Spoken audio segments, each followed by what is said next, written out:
नमस्कार, मी अमोल जाधव पाटील, राष्ट्रवादी युवक काँग्रेस तालुका उपाध्यक्ष। आज व्हिडिओ बनवण्याचं कारण म्हणजे 2009 साली मोठ्या मेहनतीने आणि खूप मोठी दूरदृष्टीतून आपल्या तालुक्याची भाग्यविधाते माजी आमदार संजय वाकचौरे यांनी आमच्या गावासाठी व आजूबाजूच्या पंचक्रोशीतील गावासाठी एक महत्त्वपूर्ण योजना 2009 साली मंजूर करून आणली आणि त्याच योजनेची आज 14-15 वर्षानंतर आज यशस्वी चाचणी या ठिकाणी करण्यात आलेली आहे। आपण या ठिकाणी बघू शकता पाणी इथं येऊन पडलेलं आहे। ब्रह्मगौण उपसा सिंचन योजना भाग क्रमांक 1 टप्पा 2 असं या योजनेचं नाव असून एक तब्बल 14 ते 15 वर्षानंतर ही योजना पूर्णत्वास गेलेली आहे। प्रथमतः मी या आपल्या तालुक्याचे माजी आमदार संजय वाकचौरे यांचे तोंडुळीच्या सर्व गावकऱ्याच्या वतीने मनपूर्वक आभार व्यक्त करतो आणि तसेच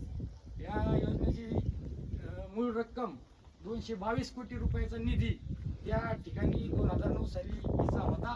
त्याच्या अनुषंगाने जशी योजनेचा कालावधी वाढत गेला तसंच योजनेची किंमत अंदाजे रक्कम देखील वाढत गेली।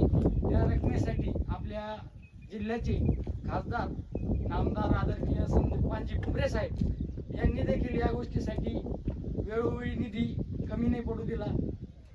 भरपूर असा प्रयत्न करून वेळोवेळी निधी देण्यासाठी त्यांची मोलाचं सहकार्य लाभलेलं आहे। त्यांच्या नेतृत्वाखाली आज या ठिकाणी तसेच आपल्या तालुक्याचे आमदार आदरणीय विलासबापू भुमरे साहेब यांनी देखील मध्यंतरी तोंडुळीच्या समस्त शेतकरी बांधवांनी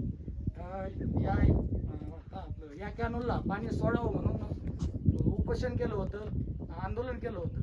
तर त्या ठिकाणी त्या माननीय आमदार विलासबापू भुमरे साहेब यांच्या मध्यस्थीने शेतकऱ्याने आंदोलन तात्पुरतं स्थगित केलं होतं आणि त्या स्थगितीला बापूच्या मध्यस्थीने या ठिकाणी आज त्यांनी दिलेला शब्द पूर्ण केला असं मी या ठिकाणी म्हणू शकतो।